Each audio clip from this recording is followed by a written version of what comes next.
He's there, but he is tired, Paul. Backing up is not his favorite. Oh, man, he got tagged. Costa's teeing up on him. Oh, the jab backs up Hall again. They both exchanged hooks. Down goes Hall. That's it. Paulo Costa does it again.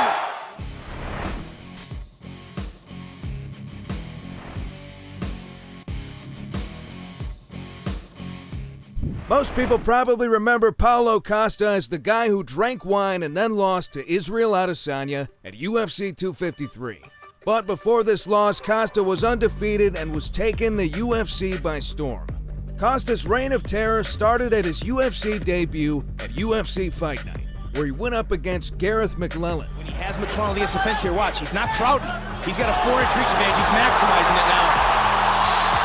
Excellent work here from Borrachinha. Now goes back to the head kick, little stumble there from McLellan up against the fence.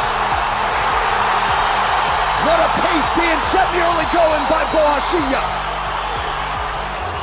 McLellan just out of range with the uppercut, did appear to land the right hand though prior.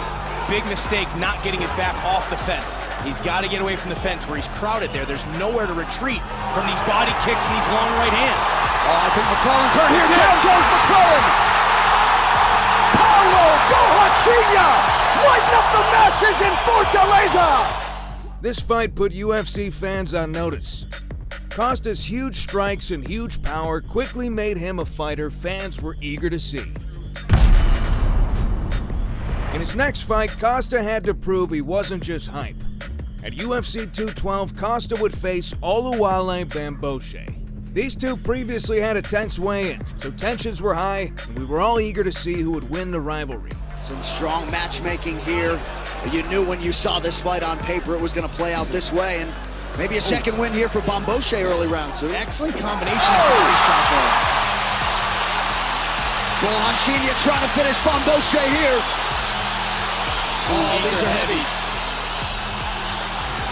This could be it right here. Oh, is it deafening in here? Paulo Borrachinha has done it! Bamgbose threw a kick that landed him on the ground, and Costa quickly followed up with some huge punches. This won Costa the match and proved his UFC debut wasn't just a fluke.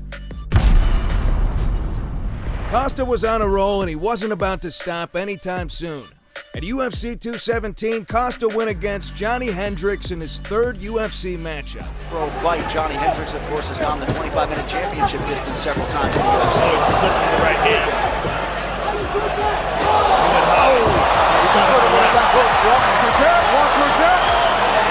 Hendricks in trouble, circling out. Oh, beautiful timing of that right hand. Flipped him again. He is hitting him with bombs. And the chin of Johnny Hendricks. In the heart of Hendricks. Yes, the heart of Hendricks. Yeah, last thing Johnny's looking for is a way out, hanging tough. Oh, and he went high. And this is now the longest pro fight of Paulo Costa's career. Might end here shortly. But Johnny's still firing back. But look at Costa, the young guy, not just headhunting here. Going to the ball. Oh, that's it. Wow! Paulo Costa does it again!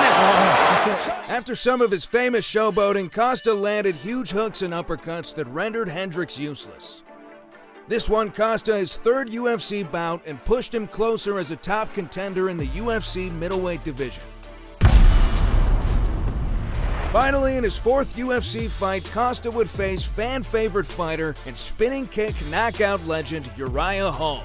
This was a huge test for Costa, as Hall was a well-established fighter and a fellow rising star in the UFC. Whoever won this matchup would make a strong case for the middleweight championship. Hall landed one of his famous spinning back kicks, and Costa was sure to gloat and showboat.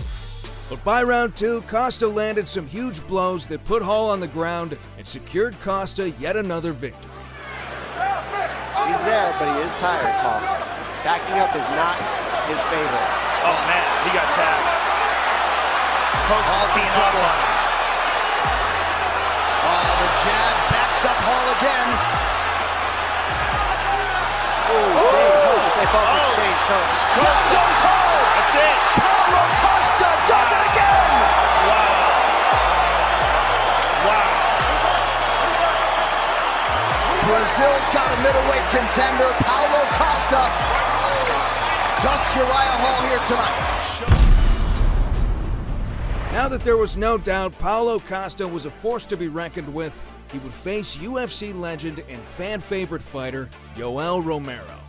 Both fighters were known for their impressive strength and explosive power, so we were all on the edge of our seats waiting for the blowout. It's perhaps one of the most underrated fights of all time.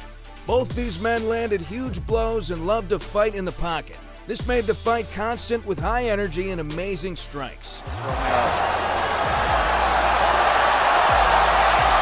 Yoel Romero has a wrestling style footwork. That's why it looks all over the place. If you watch it in a wrestling match, that's how he moves. And then he adds hands and other movements to it, knees, kicks. But right now, Paulo Costa is just pouring the heat on, but Yoel seems to be eating it and just almost like the rope-a-dope. Volume has waned in the second half of this fight. Left hand lands for Yoel there. Oh, right straight. I think a big factor is the fact that Yoel took him down at the end of the second. We may very well see him try to do that again today. In this third, that's what's going to be huge. There's a beautiful kick to the body by Costa. And another one, hard. But by the end, Costa landed more significant strikes and came out on top. Are there any Paulo Costa moments we missed? Let us know all your thoughts in the comments. If you like this video, be sure to subscribe and check back every week for more Ultimate MMA.